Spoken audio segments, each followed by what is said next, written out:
Hey, everybody. Good morning. Welcome to it. It is Sunday. It's the Blitz. It is ready. It's week 11, and we're ready to help you with your start set advice here in about 30 seconds.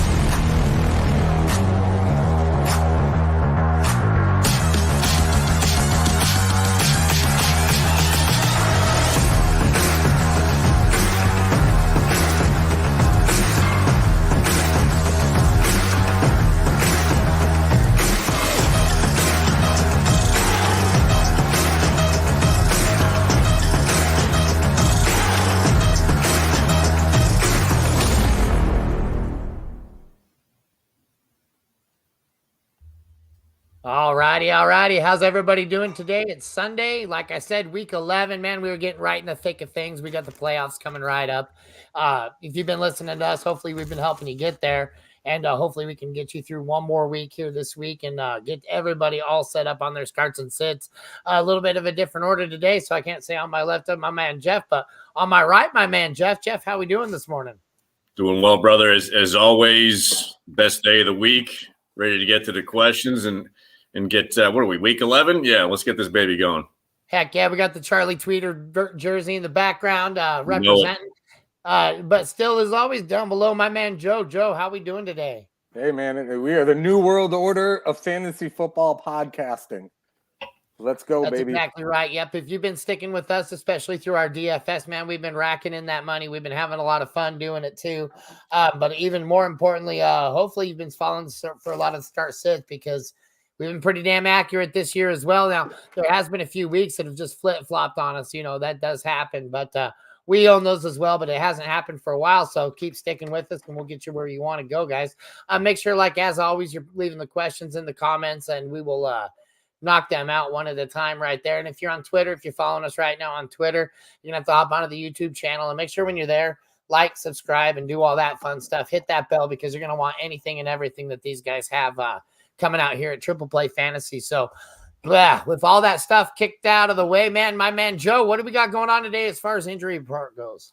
Yeah, I feel like we're a relatively healthy league again for week 11 at quarterback. The injury story of the week was obviously Deshaun Watson out for the year in Cleveland, as well as Joe Burrow with Cincinnati. Burrow already played last week, so that's a problem for people to start thinking about next week. We got the rookie Dorian Robinson, Arian Foster, Smith-Schuster, Sanders, Mahmoud Abdul-Rauf starting in his place. Not PJ Walker. Not sure why that is. What was that? I have no idea, man. It sounded like a little disturbed in the background. But so that's really all. That's it for quarterback. We look at running backs this week. Again, we've gotten much healthier than we were. A-Chain is back in Miami. That's probably the biggest running back news of the week, is a return to share the wealth with Mostert today in that great matchup home against the Raiders. Damian Pierce out again for Houston, not really relevant earlier in the year. However, Devin Singletary actually popped through last week. I believe it was basically 30 for 150 and a touchdown. They've got another good matchup against Arizona. So Singletary is a hot play, especially from the DFS perspective. Antonio Gibson is doubtful, which, he's not overly relevant. He does get in the end zone, but Brian Robinson was already a nice matchup. I think no Antonio Gibson makes him even a better candidate to get in the end zone this week. The wideout position, one thing to note, Justin Jefferson was eligible to be to come off IR and be active. He is not. Looks like they're going to give him one more week of rest before they get back. That's turning it into such an interesting story in Minnesota, especially once he comes back. Keenan Allen is expected to play without restrictions today for the Chargers. There were some questions there. Garrett Wilson also expected to play for the Jets. Tyler Lockett does seem to remain, as of right now, a true game time decision. But it looks like, though, Schefter is actually reporting that he's probably going to play also. So we're relatively healthy. Nico Collins is out. And you know what? I guess that's pretty relevant these days with the way that CJ Stroud's been chucking it and Dell and Collins have been catching it. So no Nico Collins to get in the way. Actually, Noah Brown's out too. So, I mean, that could really be the Dell show along with Singletary today. That'll be interesting to watch. And I think, I guess at tight end, I will say Gerald Everett's out today for the Chargers. From a DFS perspective, Donald Parham could be could cash for a relatively cheap price. Oh, Mikey's on mute. Mikey's still on mute. It's good because the stuff I was saying right there was not nice. No, I'm just kidding. Did you say that Nico Collins was out today? Am I wrong about that? I believe so. I'm looking at the injury report. I meant Noah Brown. Did I say Noah Brown too? Noah Brown does not look like he's going to play, but Nico Collins doesn't appear to have an injury designation at all. I meant Noah Brown.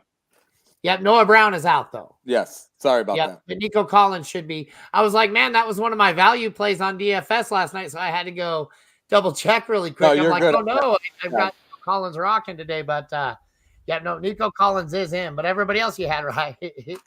Thank you. Good stuff. Good stuff. All right, guys. Well, that's going to go ahead and knock us in. Or were you done, Joe? Sorry, I forget. Yeah, no, you got it. You are good to go, brother. Gotcha. We'll go ahead and rock into the questions right here, and we'll get going. First off, we got at Real Dre Tay says Jerome Ford or Tank Dell at the flex in a standard league. Jeff, I'm going to go ahead and let you lead this one off. Well, I'm going with Tank Dell. The reason being, and we discussed this game last night. It's not that I don't like Ford. It's the fact that they got a tough matchup against a tough defense, and a guy at quarterback who I can't pronounce his name. I have to think that they're playing Pittsburgh, correct? Yeah. So I have to think that they're going to stack up against the run because I can't see Cleveland throwing all that much. So to me, it's a no-brainer with Tank Dell. What about you, Joe?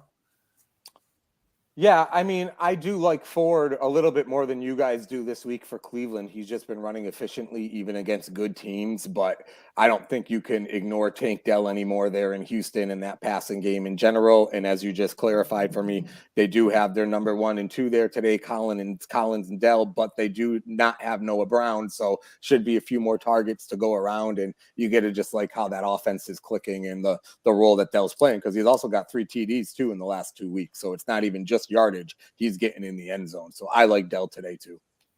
It's not that I don't like Tank Dell. I'd actually lean Jerome Ford right here just because of the tie goes to the runner as always. And Jerome Ford, to me, he really looks like he's fit that bill. I think he's going to be getting the red zone opportunities, maybe possibly a bit more than anybody else there. And I mean, you just said it right there. Nico Collins is back. Tank Dell has that to eat against. And then you've also got Dalton Schultz, who's been getting a lot of stuff done.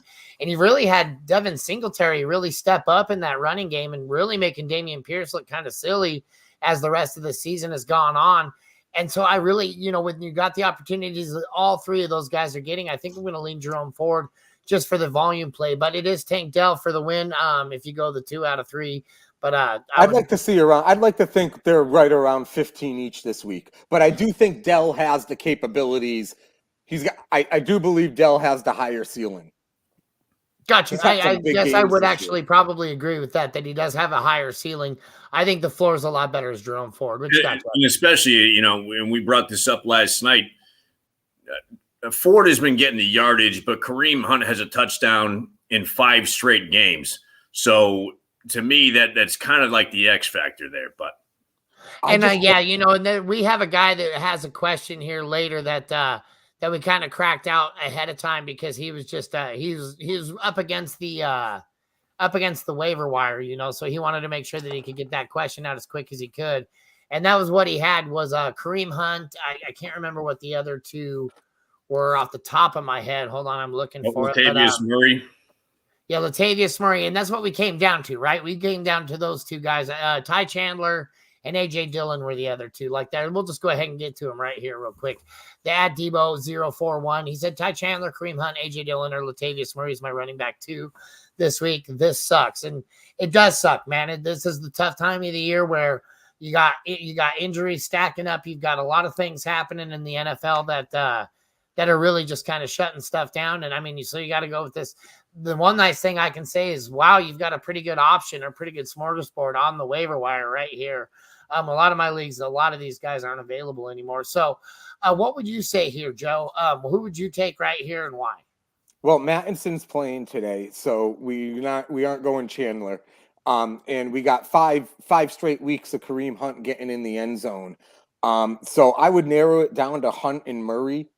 And this is a tough one for me too. I think they're both great candidates to get in the end zone.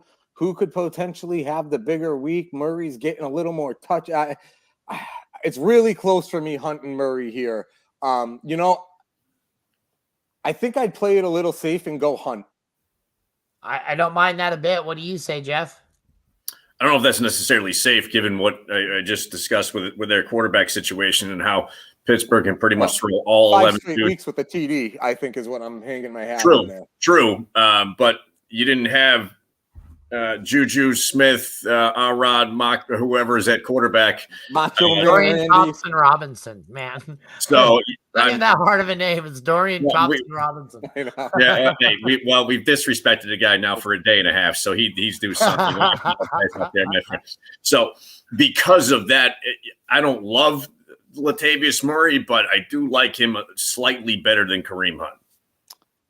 Yeah, I could be swayed too. I know Mikey's going to go. You're going Murray too, right, Mikey? I liked Murray. I like Murray a lot here. I mean, to me, it's kind of a toss-up, and I just don't see so Kareem Hunt without a touchdown is pretty lackluster. So for me, I'm going to go with Latavius Murray because of the volume play and because of the Pittsburgh defense. I think we'll be able to shut down Dorian Thompson Robinson. And Zap must be watching us right here. He says he's playing it safe and going Hunt. They're going to be run heavy. I think, again, I really don't think we're splitting that big of hairs here as far as what we're going to see as an end result. I do know that I'm not going to be playing Dylan. I'm not going to be playing Chandler for sure. But like I said, I like the volume play of Murray over Hunt, but it's very close. Like I said, is Fournette active today? Do we know if Fournette's going to be active?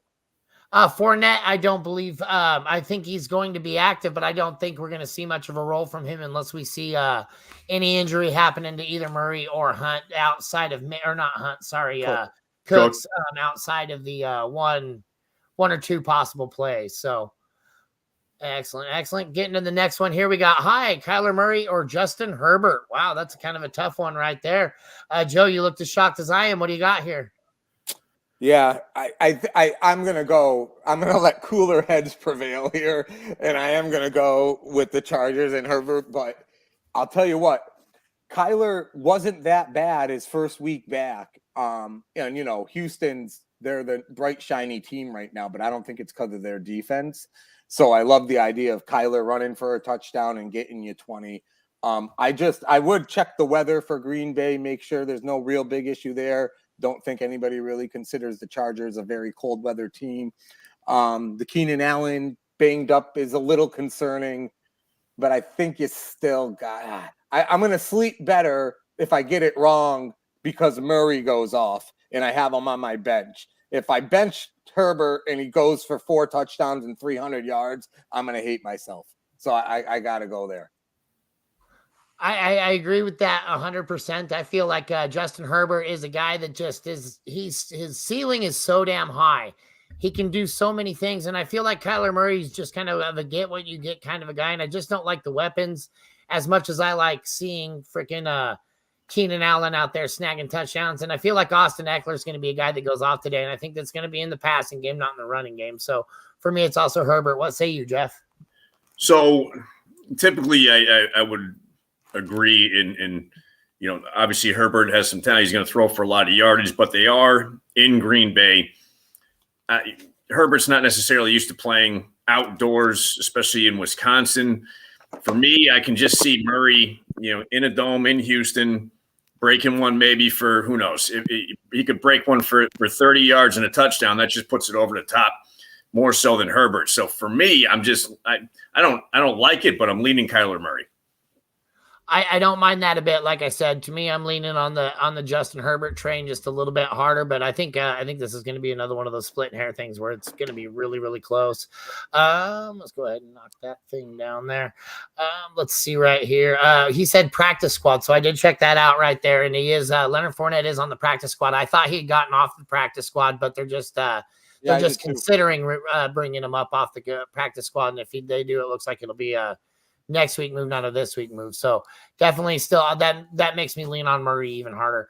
Mike VA says Goff versus Chicago or Dak at Carolina. Godwin at San Francisco, Thielen versus Dallas, or Cooks at Carolina, non-PPR. We'll go ahead and break this one down a chunk at a time. Jeff, go ahead and lead us off. And these are, both good options. You really can't go wrong. I'm slightly leaning Goff just because Detroit's at home and Goff seems to be a little bit better at home than he is on the road. Not that I dislike Dak, but they're at Carolina. It could be a beatdown. Of course, it was the same thing with the Giants last week, and he still put up yardage, and we didn't see anything out of Tony Pollard. But having said that, I just think Goff, to me, is just a better option, him being at home. I actually agree with that 100%. Dak at Carolina. Carolina has a sneaky, pretty good defense that's just kind of hard to score on. They just suck offensively. That's why they're not winning football games. But their defense is usually able to shut people down. I know Dak went hard last week. He typically does not do that 2 weeks in a row. So give me Goff. What do you say, Joe? I think I try to stand in line, but I think I got to disagree on this one. My issue with Goff today is they might not need a ton of work, and they've got both running backs healthy. And now, right now, these are two legit backs with Gibbs and Montgomery. And, Montgomery's a touchdown machine. Gibbs gets in once. Goff could end up he could go 20 for 25, 222 yards and no touchdowns because those running backs take them against Chicago and then they don't have to throw a lot in the second half. What I love about Dak from a fantasy perspective right now is the Cowboys are putting up a shit ton of points and Tony Pollard's getting 0 of them. Against a good team, against a bad team, it doesn't matter. It's not coming from the run game. So even if Pollard goes for 100 and a touchdown today, that still leaves like 303 touchdowns for Dak. Just the CD Lamb stats in general alone, and you could say the same thing for Amon-Ra, but I feel like Dak's got a better shot of giving you 25 than Goff does today. I don't mind that a bit either. That's actually good, solid logic, but I think you're going to go with Goff if you're going with us 2-1. Well, now go ahead and Joe, why don't you break down the second one there? Who do you got? Yeah, I don't think Godwin had like a flash a couple weeks ago, but I don't think I'm going there at San Fran. And I appreciate the Cooks, but I think maybe we're overthinking this one a little bit. Thielen's putting up Pro Bowl type numbers. He's the only guy in that offense doing so. They could be down 35-3 at halftime, which that's when Mr. Trash fourth quarter touchdown comes in.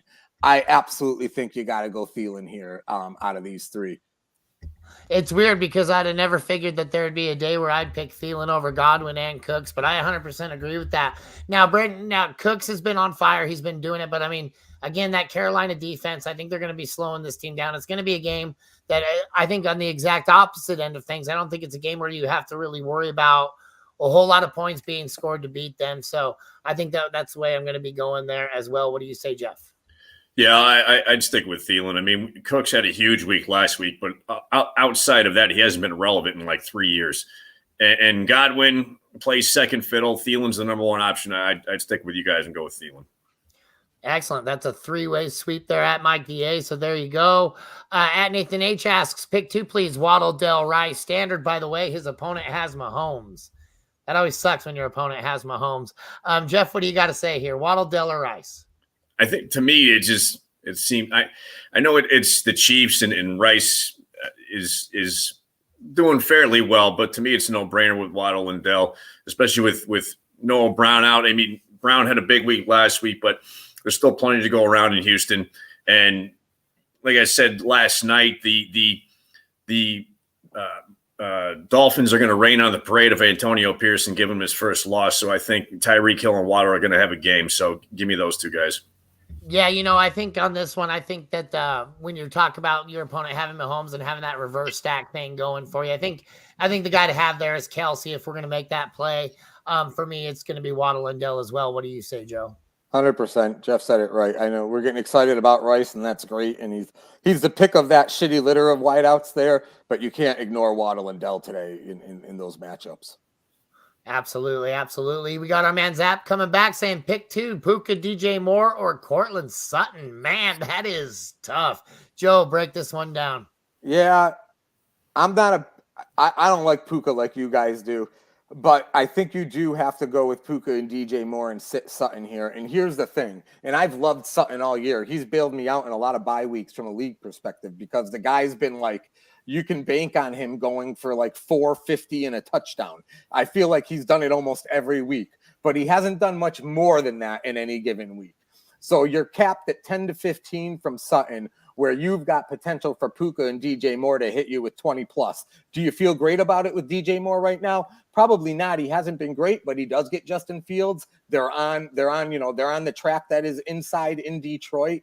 And, Puka's got Stafford back this week also. So I think you got to go Puka and DJ Moore here and, just deal with the fact that you're going to sit 12 to 15 from Sutton, but you're doing it to buy the scratch ticket that might hit for you with DJ Moore, big game wise. And Puka, I'm not really worried about. I think Puka's going to have, I don't think he's going to have a horror, I think Puka's going to get you at least like 5 for 50, even if he doesn't get in the end zone. Right. What do you say, Jeff?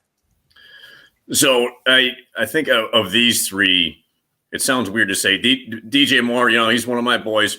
He's to me, he's you can't sit him, especially with Justin Fields back. I like Kmet and I like DJ Moore today, and Fields a little bit in Detroit to get in the end zone. I'm not saying the Bears are going to do a ton, but they'll get their points. And this is interesting. If you asked this question a few weeks ago, I think it would have been a no-brainer with Puka Nacua. But the Denver offense has been different the last 3 or 4 games, and Cortland Sutton has set himself apart as the guy there. So just reluctantly, I'm sitting Puka, and I'm taking DJ Moore and Sutton.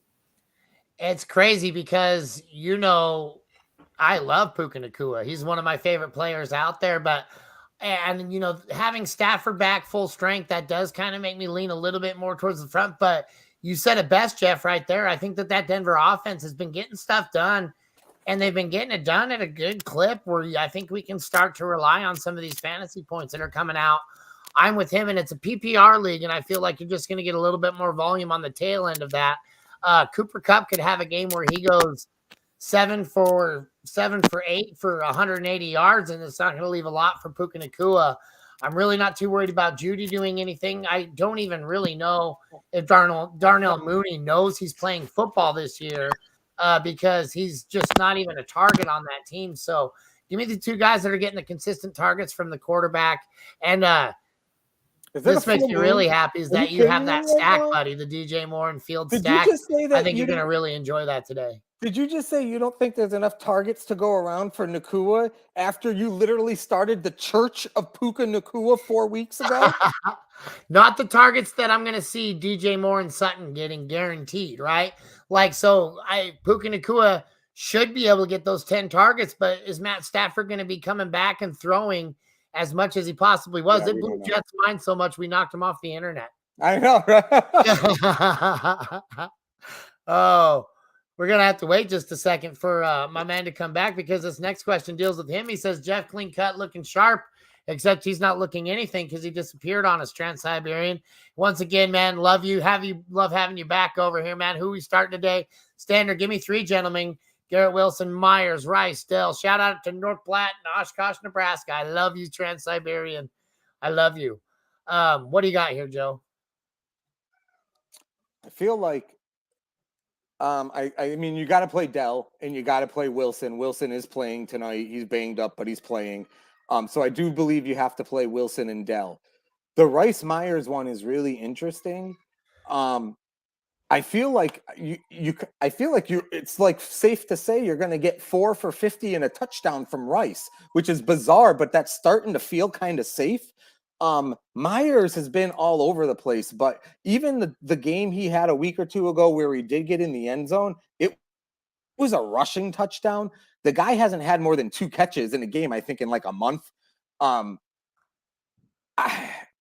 I worry about Myers, although at Miami, I feel like he'd be catching a lot of trash in the 4th quarter too. So I definitely go Wilson and Dell, and you could sell me either way on Myers or Rice. But I think I'm going to stay away from the Myers thing right now till I see him perform again under this new regime and quarterback. So I'm going to bench Myers and go Rice. I actually agree with that 100%. I feel like Wilson is for sure, Dell for sure. And so it does bring it down to Myers and Rice for me. I think Rice has been getting enough done on that offense to warrant at least a start out there. And again, Aiden O'Connell's been doing really good, and that team's been doing a lot that they've been needing to do to win games. but I think it's been more defense oriented. There we go. There's our man right there. Now we can go ahead and get set back up. Jeff, go ahead and read this one too, because he says you're clean cut and looking sharp, man. He likes that. Our man Trans-Siberian. So for me, I think I'm going to lean Rice here as well, just because Jacoby Myers hasn't been getting it done the way I wanted him to be getting it done, the way he was with Jimmy Garoppolo. So I'm going to lean Rice. Give me the upside of that offense. Jeff, what do you think here? And sorry about the disconnect there, fellas. So I out of those options, and I appreciate the compliment from my boy there. So always good to have him check in, Captain Dr. Pepper, I guess we'll call him. So I'm sitting Rice out of all those guys. Okay, so it's Rice and both of us on Myers. So Trans-Siberian, if you go with Jeff, that's always been paying off for you most of the season. So going against us and going with Jeff. So that's going to be, he's going to sit Rice. He's going to play Myers. We're going to sit Myers. We're going to be playing Rice. My man Zap says he likes the stream. Hey, man, we like you too. Just make sure you join us next week because we're here every single week. And hey, man, if you're into DFS, we also do a DFS show Saturday night. It's called the DFS Chalk Talk. Why don't you join us and win some money while you're at it, my man? We'll set you up. We got my man Brett Robinson saying 1 wide receiver spot and 3 good options. We got Metcalf, we got Addison, we got Collins. Jeff, what do you think right here? Those are great options. Certainly, Addison had a great start to the year. He's been doing okay since then. Metcalf is weird. Metcalf should be better than he is, but for whatever reason, he just never seems to put up like those huge games. Nico Collins seemingly is definitely the guy out there. We said it last night. CJ Stroud is number 2 in passing yards. Collins is his number 1 option. I'd say roll with one of my boys, Nico. I don't mind that a bit. Joe, what do you think right here? Yeah, I don't know. I'm having a hard. My patience with Metcalf is starting to wear thin, But then you got the Tyler Lockett injury. I mean, if Lockett doesn't play and they're playing a Ram defense that's been getting killed, I think you have to go Metcalf if Lockett doesn't play. Begrudgingly. I don't know. It feels like Nico Collins feels safest out of this group, which is kind of crazy to say. Addison at Denver Sunday night, weather could be a factor there. Denver's hot. Their defense has actually been playing very well. So I think I'm gravitating towards Nico Collins here. It's funny because I'm sitting there and I'm like, oh, man, that sucks that the weather affects them. Realizing just now that means me too, because I'm kind of in the same storm belt and everything like that. I'm like, oh, man, it is supposed to get cold this evening. So, yeah, I think I'm going to lean Collins here, but it's really close. I like Addison a lot. I think Dobbs has been lighting it up for that offense. I think that Denver defense doesn't really scare me too much right now as far as at least shutting me completely down. So I think Addison is going to see his targets, but I think Nico Collins for ceiling for sure. But I agree with you, Joe. If Lockett isn't in there, I'm going to definitely go with Metcalf right here for sure. Let's see here. We got our man Beast Mode 11 says Dell or Puka. Jeff, what do you think? I mean, both are number 2 options. We just, I just mentioned the numbers there for CJ Stroud. The guy's on fire. I say, at home against Arizona, I'd go Tank Dell. Tank Dell, what do you say right here, Joe? Yeah, I agree. Tank Dell. I'm laughing at this is the epitome of Week 11 fantasy football because, coming out of your draft, it would be like, hey, Week 11, I want you. These guys might not even have been on your roster. They probably weren't coming out of the draft. And now, this is a viable question for wide receiver 2 position in Week 11. Sometimes even wide receiver 1 on some teams because these receivers aren't actually putting up very bad numbers as far as especially like Nico Collins, man. He was a wide receiver 1 his first 5 weeks as a receiver. Tank Dell, a little bit more hit or miss than the Puka side, but I just like the Dell side of this. And now, again, I like both of these guys enough. I like both of these guys plenty as far as getting at least, 5 targets in the game and maybe converting those into about 3 or 4 catches for call it about 60, 70 yards, but a higher potential chance for a touchdown. So I think I like Dell right here as well. We also have Kincaid or Ingram. Joe, lead us off on this one.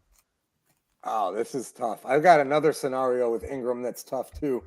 Ingram's been funny because he gets a ton of targets there, but he's not getting in the end zone. They used him a lot more in the red zone, or at least connected, it feels like, in the red zone with him a lot more the past couple of years than this year, but he still gets a really nice target share for a tight end. But Kincaid's just been really hot for Buffalo without Dawson Knox. And I think you got to go Kincaid here. I actually agree with that 100%. I think Dalton Kincaid's been getting more and more usage, and especially red zone look, getting exclusively red zone looks, which makes it suck if he comes out there and only gives you like 2 or 3 catches for about 15 yards. But he's been doing that with the touchdown at the very least in the past couple of games. What do you say here, Jeff? To me, this is a no-brainer. Kincaid was a stud coming out of college. Over the last 4 games, he has 32 targets. He's seemingly the tight end, certainly there in Buffalo. And Ingram should be good. And Jacksonville should have a hefty offense, but Trevor Lawrence has only thrown for over 300 yards once this season. So, and if Christian Kirk and Calvin Ridley and Etienne they're all getting touches or looks, that leaves Ingram out kind of in the cold with Kincaid being, a good option there in Buffalo. So I think to me, it's a no-brainer with Kincaid. Yep. Excellent. That's a sweep on that one. And then this one right here, Henry or Mostert. Ooh. Jeff, lead us off. Well, I mean, I tell you, we said it last night. Mostert has the nice nickname with him, must start, and this certainly is the case. I know that A-Chain, or however you pronounce his name, he's playing, right, Joe? You said that earlier? It looks that way. Yeah, regardless. Mostert leads the league in rushing touchdowns. I told you they're going to rain on Antonio Pierce's parade at home in Miami today. I still think even with A-Chain there, Mostert still gets in the end zone maybe once or twice. I would not have said this in the past, but Henry is almost becoming irrelevant and just like the Tennessee offense. So, yeah, it's crazy because that's one guy that usually, now there is the Derrick Henry rule. Like, this is about when you activate Derrick Henry and he starts really pounding you yards and touchdowns. Because if you look historically, except the last couple of years, he's had relatively slow starts to every season, and he still finds that way to be the running back one, or at least a running back one, not the running back one in most of the situations. So I'm still leaning Mostert here because, like you said, I don't even care if A-Chain's still out there. That just means that they're going to have 4 touchdowns instead of 3. So give me Mostert right here as well. What do you say, Joe? Did you already get this one? No, this is a tough one for me because A-Chain is playing. If he wasn't, I would go Mostert here and feel pretty good about it. But if I remember correctly, without having it up, I believe Derrick Henry has pretty much raped the Jacksonville Jaguars throughout his career. And to your point, Mikey, it's starting to be that time of year for him. And the thing with Jacksonville is, like, I'm really starting to believe what you said. They should play in London. All of their home games should be in London. It's a completely different team. It seems like, the 49ers torched them last week in Jacksonville. So I don't trust Jacksonville at all. And I do worry about what A-Chain will get, even though I don't think he's going to get, it's not going to be 50-50 there today in his first game back. It's really, how do you sleep better tonight? If you bench Henry and he goes off, or if you bench Mostert and he outplays Henry by a few, that's a tough one for me, but I'll trust you guys and go Mostert also, but it feels like a coin flip for me with A-Chain. It is really close, because like I said, it is Derrick Henry season. He usually kicks off, starts getting going about early December, but sometimes he gives us that late November good look. So it's really close for me too. But let me ask you a question, Mikey, because the real question there, because we know what Derrick Henry can do. How do you feel about the quarterback there in Levis? Because he had the great debut. I don't remember if he started that first game or if he came in and threw for those 4 touchdowns, but he has looked like a rookie quarterback since. How do we feel about him right now? I think what we see there is when you got a guy that you don't have any film on, it's a complete surprise as to what he's going to do.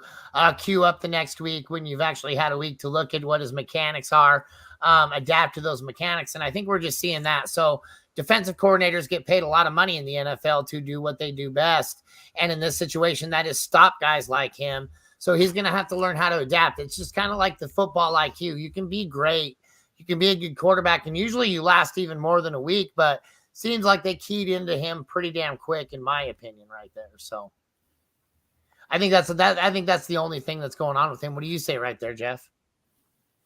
I'm sorry. I got caught up reading ahead a little bit, so we'll go on to the next one. Sorry, Mike.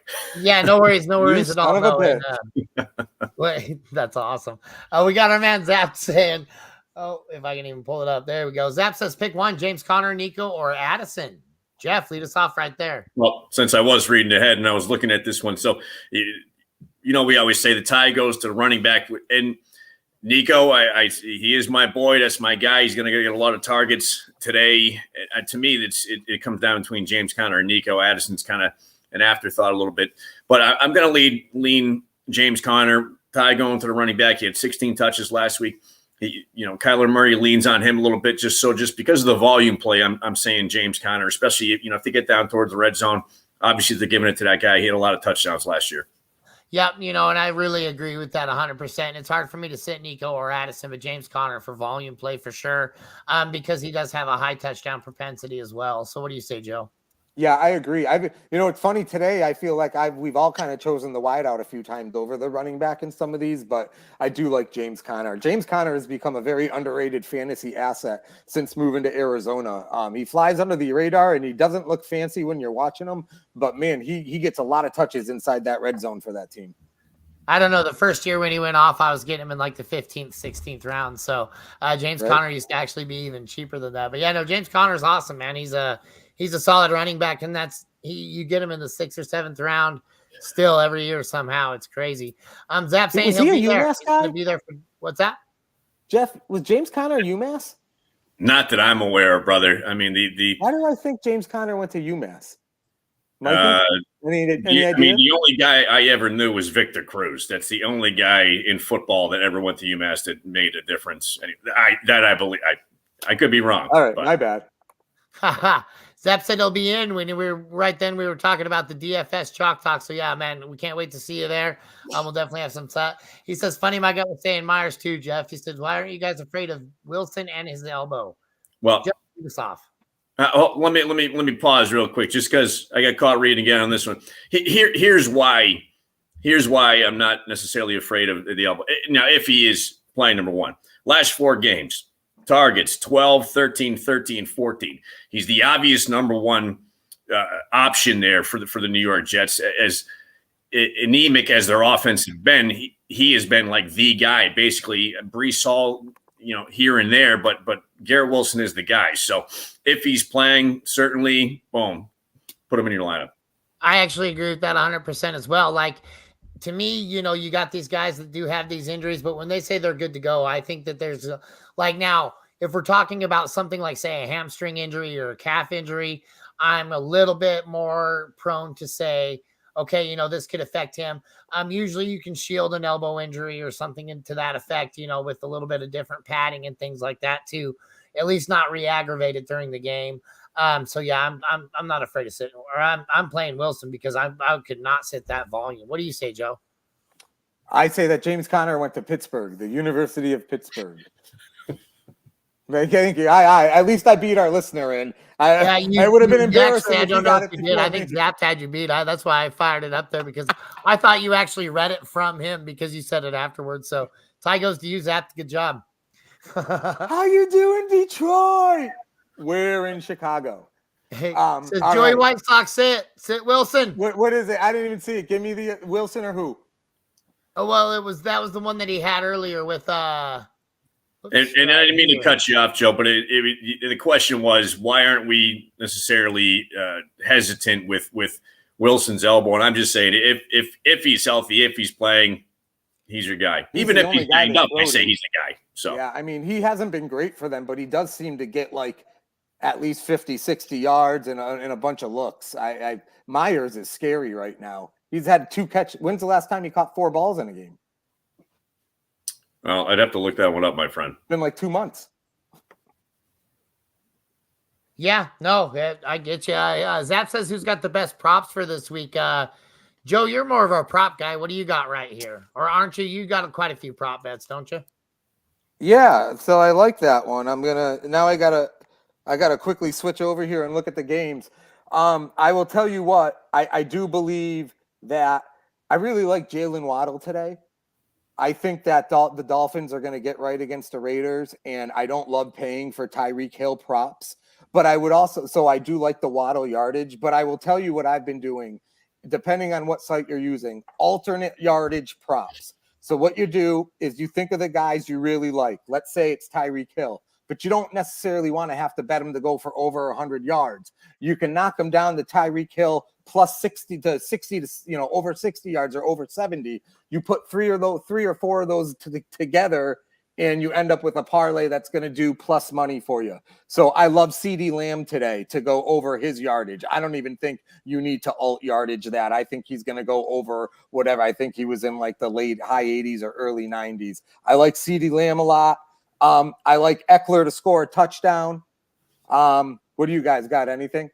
He goes, he seems like a betting guy. And I'm like, yeah, no, Jeff is our betting guy. I actually, so I've always unfortunately lived places that you couldn't do this. So, I mean, it's kind of a new little adventure for me. So yeah, I mean, the thing that's actually been paying me dividends is going with, a lot of unders, man. There's been a lot of they put these projections in there and you look at the defensive matchups and you just don't see it happening. So for me, but like I said, man, I just can't give you advice on something that I'm not generally good at myself. Yeah. Real quick, Mikey, and then I'll stop. But I do have, I'll tell you, I got a 16 parlay today. It's all money lines and it's Washington, Jacksonville, Detroit, Miami, Dallas, and San Francisco. If you put them all together, they all just have to win, no points, and it basically pays 2-1. So $50 would win you $100 if you bet it. Any one of those losing would be considered a pretty major upset. So again, that's Washington, Jacksonville, Detroit, Miami, Dallas, and San Francisco, which is basically plus 200 if you put them all together. Nice. Gotcha, man. Like I said, I mean, that's the whole lines and things like that. That's definitely all brand new to me. So I can't give that to you. Jeff, what about you? Are you into that at all? We're talking prop bets. Yeah. I mean, certainly I like today Charlie Tweeter to get in the end zone more than once, and Jonathan Moxon going over 300 yards. Those you can stand by, my friend. There you go. See, that's exactly kind of what I thought. That's why I didn't lead you off to it. At Tap City, baby, we got Howell, Fields, or Purdy for fantasy. Jeff, we'll go ahead and let you lead that off with the tweeter call out. So I made a big case last night for Sam Howell. Of these three, to me, it's between Fields and Howell. Howell leads the league in passing yardage. He's got as many touchdowns as Mahomes, surprisingly enough. So he is a great option this week. I guess they're at home against the Giants. The thing is, Fields, man, he's another one, just like Murray. If he busts one, which he can easily do for over 50 yards, he get in the end zone. He's, that's just going to put him up in the 20s. And Fields has been hot before he got hurt. So I would say leaning one way or the other. I'm going Howell just because his passing, his offense has been better, and I think he'll have probably over 300 yards this game and a couple touchdowns against the Giants. So give me Howell. That's a long way of saying that. That's crazy. Okay, that's not the answer I expected. What do you say here, Joe? There's a lot to undress here because, even Purdy's gone for 20 plus the last 2 weeks. So he's kind of back since Debo's back. Fields, to me, has the highest ceiling. Jeff just said it. Fields could go for 8 rushes, 120 yards, and a touchdown before you even get to any passing. So I feel like Fields provides that. If you want your best shot to get 30, it's Fields. But you can't ignore what Jeff said about Howell last night. It's not a subjective stat. The guy leads the league in passing yards, and they're home against the New York Giants. So you've got, there's relevance in that also. I really like Brian Robinson to go off for the Redskins today. That lead in the game script, as Mikey would say, leads me away from Howell. I have a hard time sitting Justin Fields. I really do. The guy can go off. He can get you 20 in the first quarter if he breaks a rush. I know it's a tough matchup, and Purdy is safer and Howell is safer. If it's me, I can't sit Fields. That's me too. It's funny because I'm with you. I feel like I'm leaning Howell, and I feel like I'm leaning Purdy, but there's no way I could actually get him sit Fields just because of the high potential that he has, that he gets done with his legs. Not to say Purdy can't do it, but I can definitely say I don't think Howell is very, very well designed for that kind of a football game. So give me Fields here as well. We got our man Bert in Big D. He says Howell or Tua. Am I crazy for even considering Howell over Tua? Joe, do you don't think so? Why not? He's not crazy. I think you got to play Tua, and I think sometimes we get caught like over analyzing the shiny. I do think you absolutely play Tua here, but no, again, Howell leads the league in yards. I mean, you cannot ignore it from a fantasy perspective. It's the second most important stat for a quarterback after touchdowns. So you got to entertain Howell every week now, but I just don't think home against the Raiders you can sit Tua. Yeah, no, Tua, he's going to be bombing it. What do you think there, Jeff? Of the argument that we just made with the matchup that Washington has against the Giants, when Dak went for 400 and however many yards last week against this Giants. Before that, though, the Giant defense was actually playing pretty good. They scored double digits against Buffalo, and I forgot another. They were playing good before that Dallas game. Well, true, but you forget that the Giants offense has a guy leading it who lives in his parents' basement, and the offense stays on the field for 2 minutes throughout the entire game. So that gives plenty of opportunity for Washington to get on the board. And I said it a little bit earlier with Mostert and A-Chain. If both of them are playing, they're going to get their touches too, and they're probably going to get it in the end zone. So don't get me wrong. Tyreek Hill and Waddle are good options, and they're going to be putting up some yardage. But I still think Howell is going to have more yardage than Tua at the end of the day. The way I would look at it, Mike, and then the way, like, if you're talking DFS and you're going to save $1,500 by playing Howell, I think that makes sense because I'm not sure their points are going to be that different. But if you're really talking the league, and then Mikey, I'll let you finish it all. It's hard to sit Tua there. I don't even want to add anything to that because you saw it with so much spice there, Joe. No, I'm with you. I mean, it's just Tua. He's going to be hucking it Tyreek Hill. He's going to be hucking it to Waddle. I just don't. I don't think that now he has consistent yardage, but he doesn't have consistent fantasy points. I'm going Tua here as well. And like I said, I think that was well said there, Joe.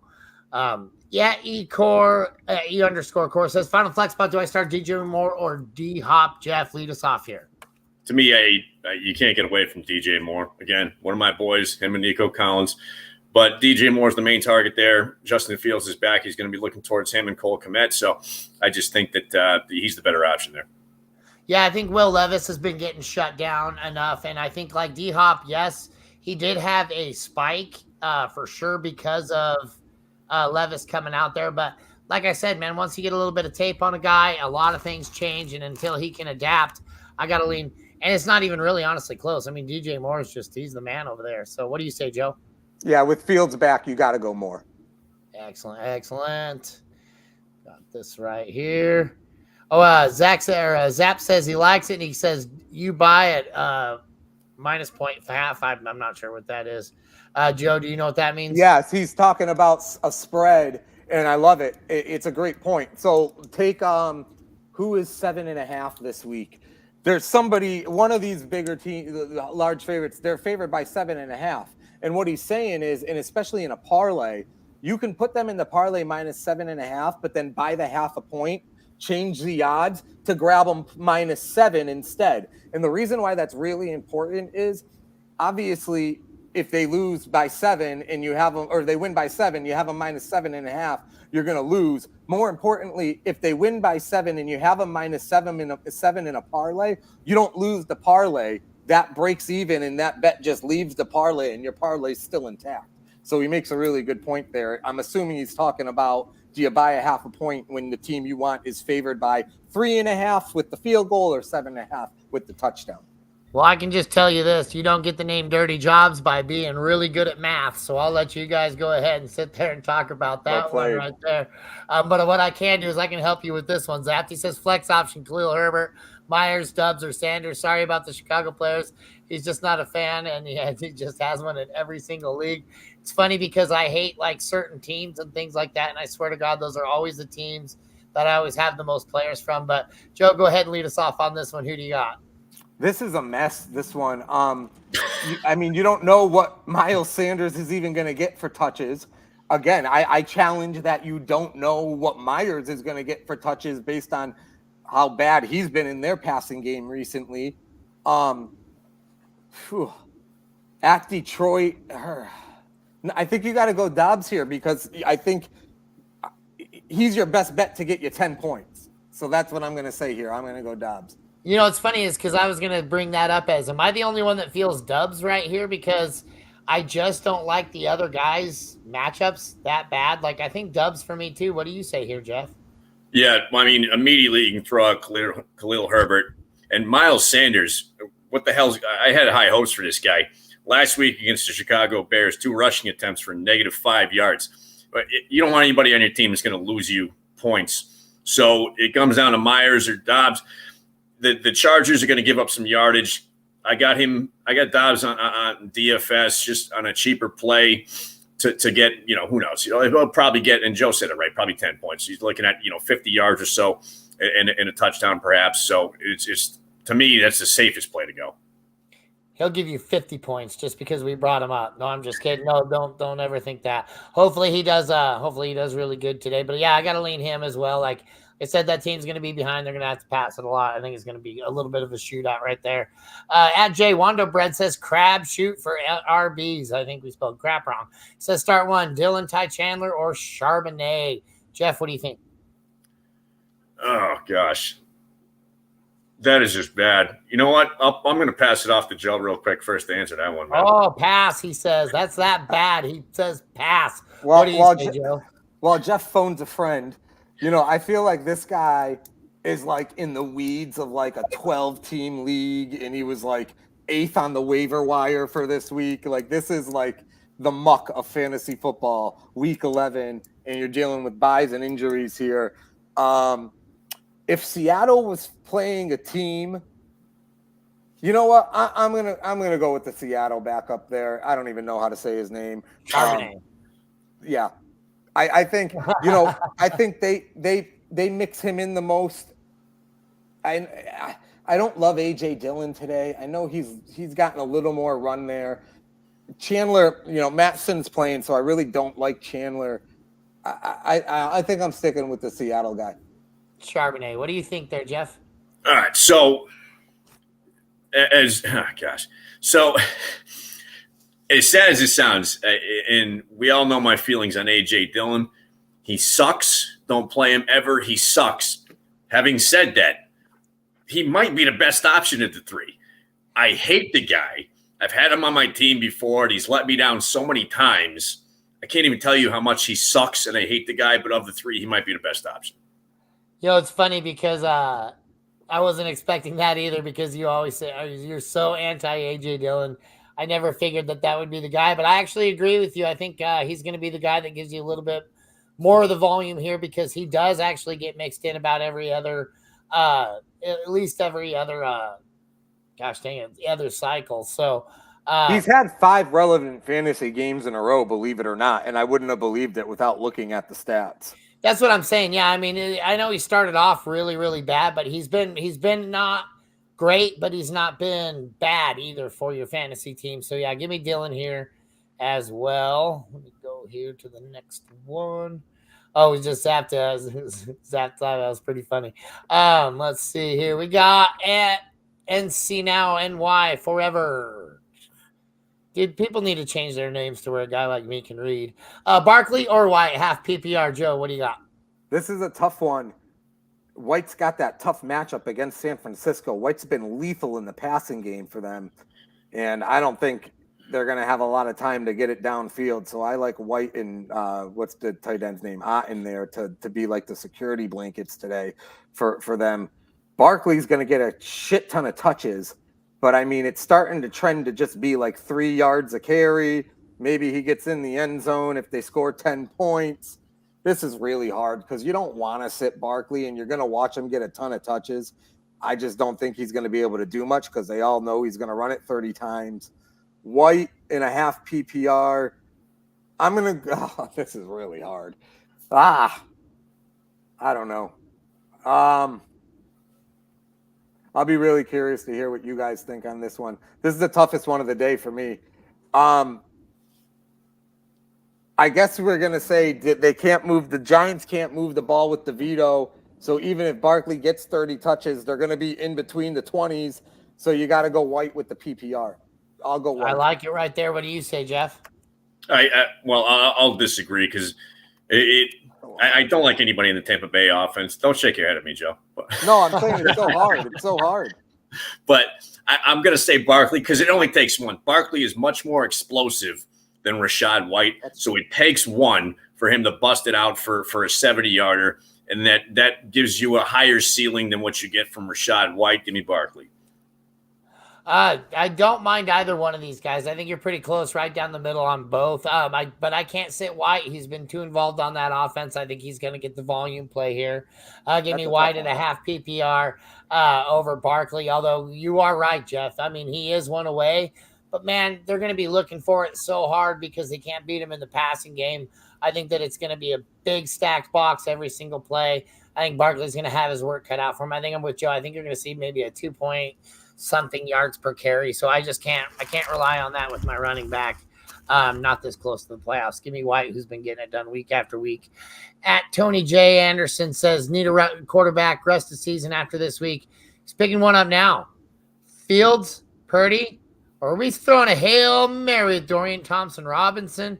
I cannot believe Fields is on your waivers, but what do you say here, Jeff? I don't even know why this is a question. I mean, obviously the guy whose name we couldn't pronounce yesterday or today. I'm kidding. That guy had, in his only appearance, I believe he had 3 interceptions. So, I don't even know how that's part of the question. Certainly don't go with the Hail Mary. To me, it's no brainer with Fields. Just what he gives you on his legs. The guy, Purdy's great. Don't get me wrong. How both of those guys are on the waivers is interesting to me. But unless they're already on his team. But in any case, I'd go Fields. Yeah, fair enough. What do you say there, Joe? Yeah, I mean, if this is a pure waiver thing, I'd pick both of them up if you can. And if your trade deadline hasn't passed, Purdy goes for another big game today. That'd be 3 over 20 for him, plus Fields. Maybe you have some trade bait, but you certainly want to pick up Fields there and play him. I mean, even just to stash Purdy for matchups. I mean, Purdy's been really good this season. I know he had a couple off weeks there, but those were off weeks without Deebo Samuel. Deebo Samuel's back. That team's firing all cylinders. It's pretty tough to beat. So give me Fields, though. That said, I'm playing Fields this week for sure.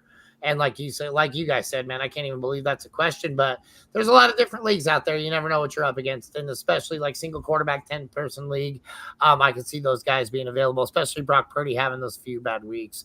At Beep Numbers says half-point PPR start DK or Mustard at my flex. Joe. Yeah, I mean, I think on a given week, this could be a really hard decision. I think this week, though, you got to go Mostert.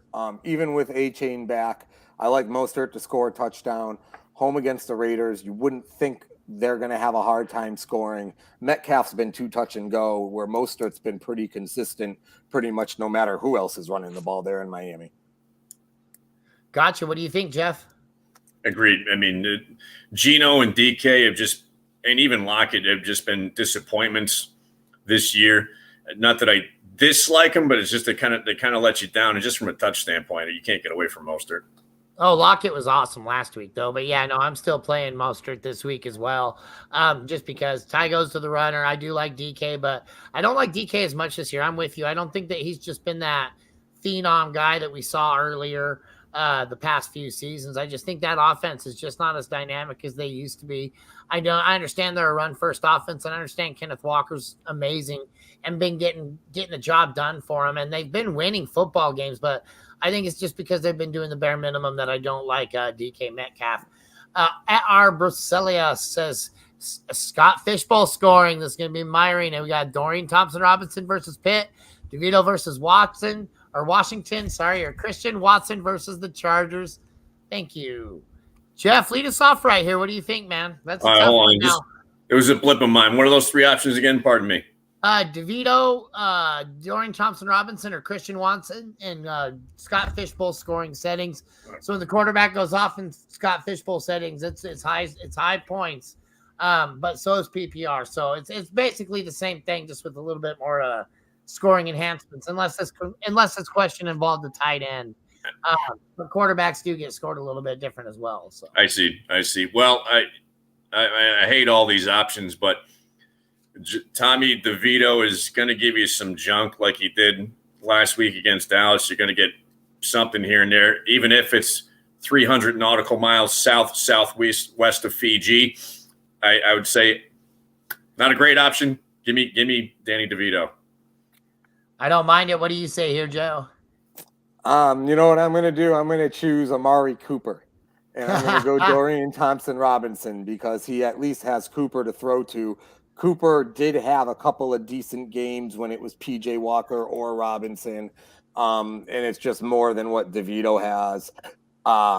So I will go with Cleveland there and go Thompson. Man, see, and I was leaning for Christian Watson because I feel like he's got the highest potential chance to score a touchdown out of this. Well, we're really helping this guy out then. Right. But with that said, I'll go ahead and I'll lean DeVito just because I think that Washington team is going to beat up on Giants so bad that we're going to see a little good garbage time out of DeVito. I don't think that Pittsburgh-Cleveland game, I think that's going to be a defensive struggle on both sides of the ball. I think that I'm starting the Pittsburgh defense, in fact, in DFS, just because I just think that it's going to be a beat down on both sides of it. Because like I said, I mean, it's not like Kenny Pickett's out there. Let me ask you guys a quick question.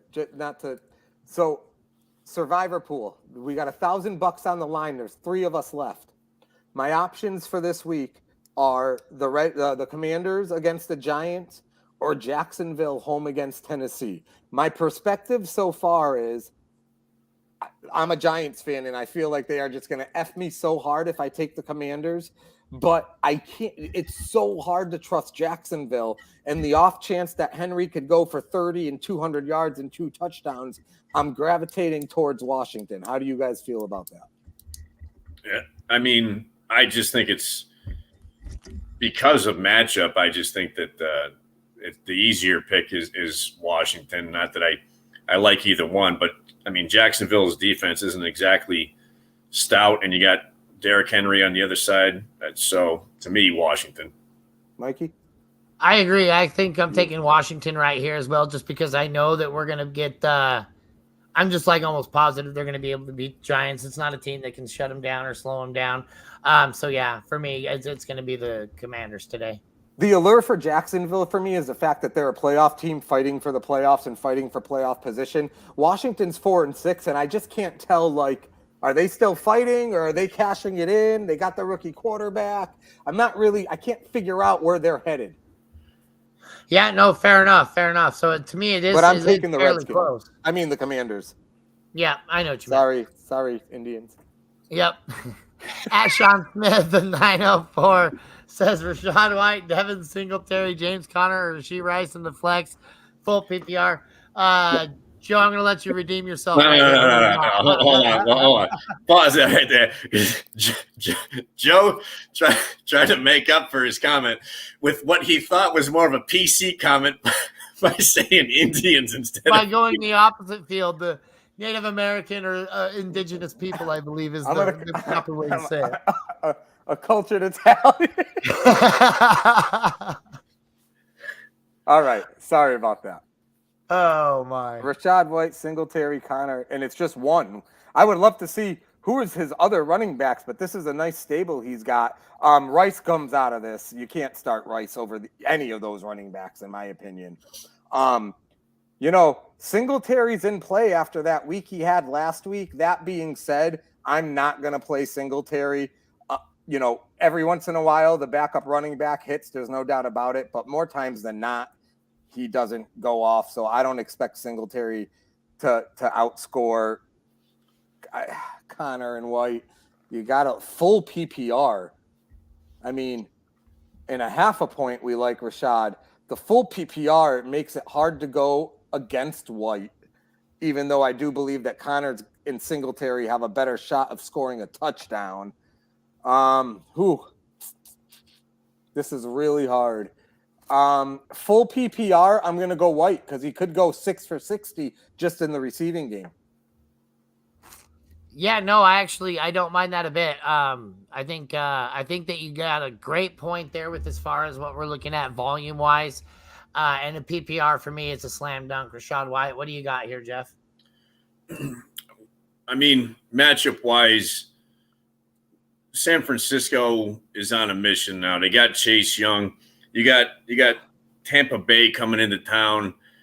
And yeah, that could happen with White, but it's more likely that James Conner does better in Houston than White in San Francisco. So give me James Conner. James Conner. Okay, so I don't mind playing James Conner today. I just think in a PPR, I'm going to be leaning White. But James Conner, I mean, I'm with you, Joe. I want to know what the rest of this guy's stack up is. Like, who's that other guy? Is it like Jonathan Taylor or something like that? Like, right. Who knows? But it's got to be good.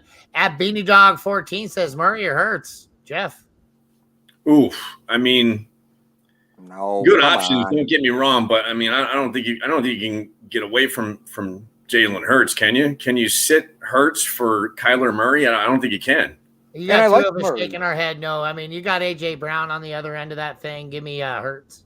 This is where, like, you separate, and I'm assuming he's asking about a league, but this is where, like, if you can compartmentalize and you play the DFS game, you go Murray on DFS because you're going to spend like $2,000 less for him. And he does have potential to put up big numbers. But if you're talking about your league and you're trying to make the playoffs, you're never sitting Jalen Hurts, ever. You're not ever considering it if he's starting the game. I like it. I like it a lot. That's chastisization brought to you by Joe, as you deserve for even asking that damn question. No, I'm just kidding. No, I get it, though. At this point in time in the season, you just don't want to make any mistakes. You want to hear somebody else's take on it. But that's definitely the way to go. You never sit Jalen Hurts, even on his bye week, damn it. Ty Chandler, Kareem Hunt, AJ Dillon, or Latavius Murray is my running back 2 this week. This sucks. That's our guy. We already actually got it. I didn't delete it right there, but we already helped that dude out. I thought so. Real at Bifucci says Chris Godwin or Ty Chandler for the flex today. My good Lord, what does the world come to when God Chrisman is in this question? Joe, what do you got? Yeah, I mean, Mattison's playing for Minnesota, and I like that matchup for him. I mean, I guess Chandler gets some touches there. I think I gotta. I don't know. I think I got to lean Godwin here by a little bit. I don't know. I haven't seen enough of Ty Chandler to it's not like he's a Jalen Warren all of a sudden in the running game there, like Warren is for Pittsburgh and so I'm going to go Godwin here. Yep, I don't mind that a bit, man. Godwin's at least been getting enough looks on that team where Ty Chandler, I just don't have a lot of faith in him. What do you got there, Jeff? I mean, I don't have faith in either one of them, but I just made a huge case for the San Francisco defense, and I'll just stick with that. So reluctantly, I'll go with Chandler. Excellent, man. I like I said, I mean, it's not like Chandler's been quiet back there. He has been getting quite a bit involved in that game. So it's not a bad play. It's just I think I might actually be too biased on that question. My 2 favorite receivers in the NFL will always be, as long as they're active, is Chris Godwin and Cooper Kupp. So, I mean, Chris Godwin, to me, those are tough ones. It's like asking me, should I play Josh Allen or even Jalen Hurts? And I'm going to laugh at you because it's going to be Josh Allen. Come on now. At Sports Talk Coke, there we go. Says Jay Jetta's still out. So would you start Curtis Samuel, Jahan Jobson, or Rashee Rice at the flex? My good God, guys, did we finally find it? Did we find the question? But we're gonna have Rashee Rice. Jeff, what do you got here? I think you don't.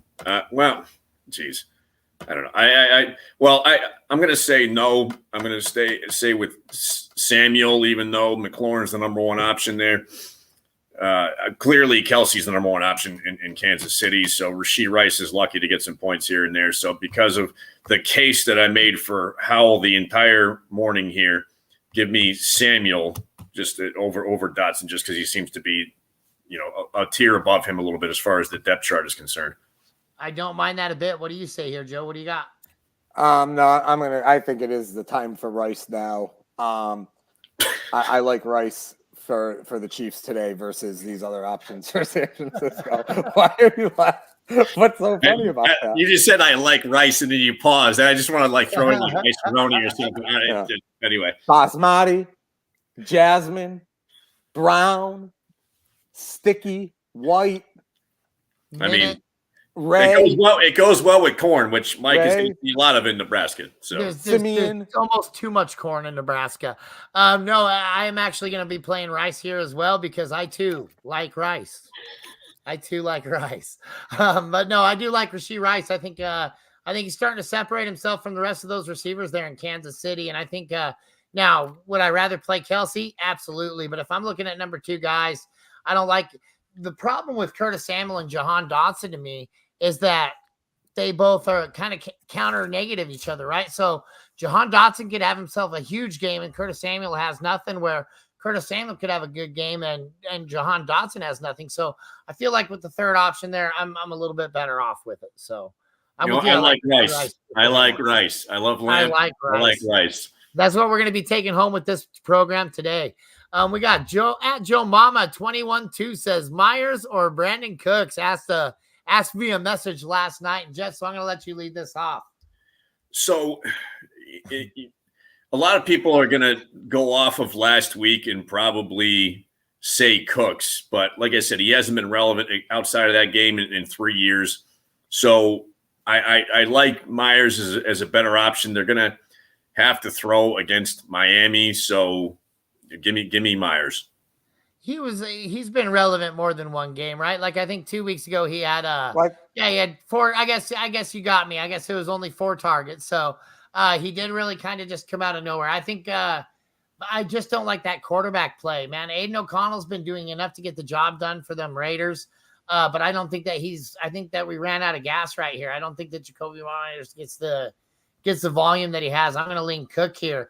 And Joe, I'm going to go ahead and lead this question to you. What are you thinking right here since you're... Well, first of all, from what I hear, Joe Mama 212 is one intelligent son of a bitch. And handsome. I heard and handsome, actually. Yeah. I think he's like 6'4". That's a yes. Yeah. I'm sticking with and it's funny. I'm glad that there's been a lot of Myers questions today. So I'm glad I'm not the only one confused by him. But unless somebody had given me an epiphany in this hour, I think I like Brandon Cooks to go for his 450 and a touchdown potentially against Panthers. Yeah, nope. And I think, like I said, now that he's got a little bit more of the quarterback trust, I think they're going to have to be leaning on him a little bit more against that defense because CeeDee Lamb has been lighting it up. But I don't think that he's going to be able to keep that kind of pace up as well because it is going to garner some attention. And you notice when he gets quite a bit of attention, he kind of slows down quite a bit. My thing with the Raiders, and here's the other point on Myers real quick. If they haven't gotten Devonta Adams right yet, why would anybody think Jacoby Myers is going to get right before Devonta Adams does?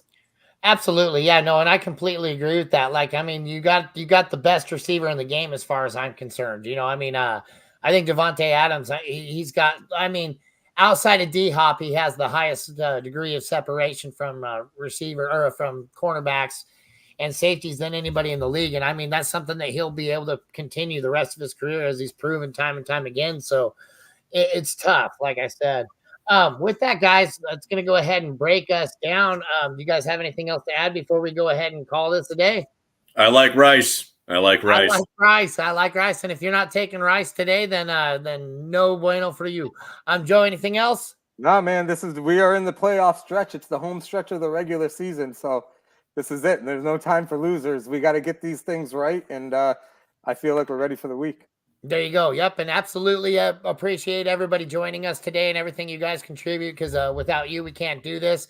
Make sure you're following us at Triple Play Fantasy. Like, subscribe, hit that bell, do all that fun stuff. The Goonies never say die, and neither do we. On that note, guys, let's get